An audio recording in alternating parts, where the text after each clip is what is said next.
Bueno, y les cuento que este viernes aparece publicada en el Diario Oficial la Ley 20.680 o Ley Amor de Papá, como le llamaron, que el presidente Piñera promulgó el domingo y cuyo objetivo es proteger al menor en caso de que sus padres vivan separados. Una iniciativa que establece que, a falta de acuerdo de los padres sobre el cuidado de los hijos, estos seguirán al amparo de aquel con quien estén viviendo. Bueno, además hay varias indicaciones y hay una de ellas que indica que en ningún caso el juez podrá fundar el cuidado de los niños solo en virtud de la capacidad económica del padre o de la madre. La verdad es que queremos ahondar más en esta iniciativa y sus efectos también psicológicos, por ejemplo, en los menores, y para eso nos encontramos con la doctora en psicología de la Universidad Autónoma de Madrid y autora de varios libros sobre este tema, Marta Ramírez, y el coordinador académico del Magíster de Psicología Forense de la Universidad Diego Portales, Miguel Morales, a quien le damos la bienvenida. ¿Cómo está?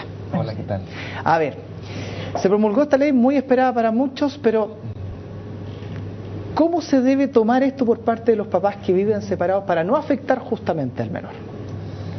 Bueno, antes que nada agradecer la invitación, Germán, que nos han hecho a la doctora Marta Ramírez y a mí. Nosotros en el Magíster en Psicología Jurídica de la Diego Portales hemos hecho un esfuerzo para poder contar con la profesora Ramírez justamente en esta contingencia que ha coincidido con la promulgación de la ley llamada Amor de Papá. Entonces es muy interesante, yo creo, para ustedes también y para el público, poder contar con la opinión de una profesional experta que está trabajando en este tema desde hace ya 25 años en Madrid. Entonces, si me permite, cederle a ella la palabra para que se pueda profundizar en el tema. Con mayor razón, Marta, porque esto es nuevo para todos nosotros, pero hay muchos que dicen que a lo mejor acá se podría generar una disputa entre los padres en desmedro de los niños. Entonces, ¿cómo manejar ese tema?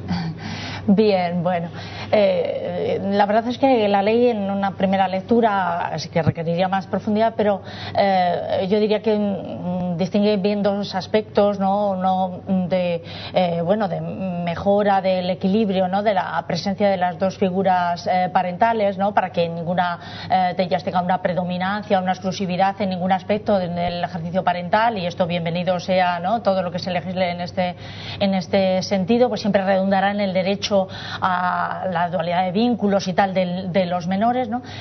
Y al tiempo también yo creo que se adentra, digamos, en la regulación de la figura de la tuición compartida, ¿no? Que quizás es el aspecto que habrá que estarse un poco al desarrollo de la norma, porque puede ser más controvertido, ¿no? Como bien decías tú, ¿no, Germán?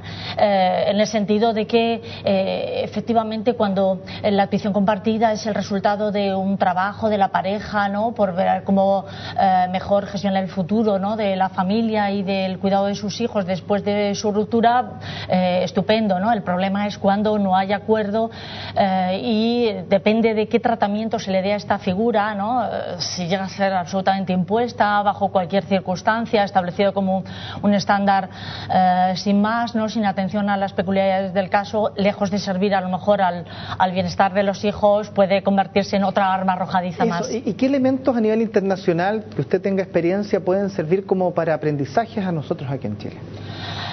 Bien, yo pienso que quizás la primera cosa, ¿no? Sería entender que el pilar fundamental de esta figura legal, ¿no? De la custodia compartida o de la tuición compartida, como le llaman acá, es la coparentalidad, y esto es difícil que se imponga así por ley sin más. Tiene que haber un trabajo, ¿no? Un trabajo en el que el Estado también puede invertir, implementar recursos para que se desarrolle la coparentalidad antes de las rupturas, y de alguna manera sí, cuando llega la ruptura en las parejas en las que finalmente esto sea así, ¿no? Digamos, la tuición compartida será efectivamente una continuidad de ese ejercicio corresponsable, ¿no?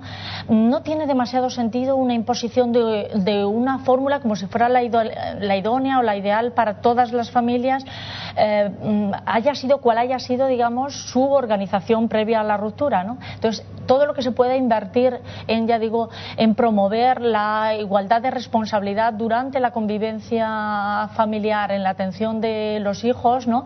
Irá en favor de que después estas fórmulas, digamos, de regulación de la custodia efectivamente miren por el interés del hijo y no sean meramente compensación emocional para los padres, ¿no? Y Miguel, respecto a ese tema tan importante que está tocando Marta.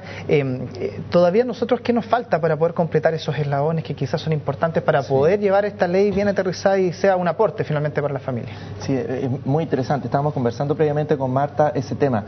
Y quisiera hacer un recuerdo previo. Yo tuve la posibilidad de participar en los procesos de verificación, de evaluación de los padres que postulaban adopción. Estoy hablando hace más de 10 años atrás, cuando recién aparecía la modernización de la norma. Muchos padres que postulaban a los procesos de adopción me decían, ¿por qué tengo que ser evaluado yo? Si es que hay tantos otros padres que ejercen libremente su paternidad y nunca han sido evaluados para ello, y que son mucho peores padres que lo que puedo hacer yo. Entonces, lo que menciona Marta es muy interesante, porque nosotros como sociedad y con el Estado como nuestro representante, debiésemos también poner atención al espacio previo a donde se genera este conflicto. Porque el momento en que se genera el litigio legal, es la consecución de una serie de problemas sumativos. Entonces, ¿cómo pretender que una ley puede regular y solucionar un problema que tiene una larga data? ¿Por qué, si es que yo como padre no he sido preocupado anteriormente de mi hijo, da una ley, voy a pasar a hacerlo? ¿Sí? ¿Sí? Entonces, lo interesante es invertir en procesos educativos de paternidad antes de llegar. Reforzar los procesos de mediación, por ejemplo, fundamental para poder promover ese encuentro. ¿Y esos procesos cuesta mucho implementarlos de acuerdo a lo que, por ejemplo, se han hecho en otros países? ¿Es mucho el tiempo que hay que destinar? No entiendo que tenga por qué ser mucho, ¿no? Yo creo que al final es ahorro, ¿no? De todas maneras, lo que se invierte en esa fase previa y lo que se invierte en servicios de mediación, ¿no? Bien establecidos, ¿no? En la sociedad, porque al final los litigios verdaderamente sí que son costosos, lo son en todos los términos, lo son en términos económicos, pero lo son emocionalmente, lo son para el bienestar de los menores, ¿no? De la infancia. Luego, creo que incluso en términos economicistas seguramente no es más costoso, ¿no? Y es fundamental para una conceptualización de la tuición compartida más idónea, diríamos, ¿no? Que no sea meramente impuesta bajo cualquier circunstancia, porque es muy difícil de llevar la coparentalidad obligada, digamos, ¿no?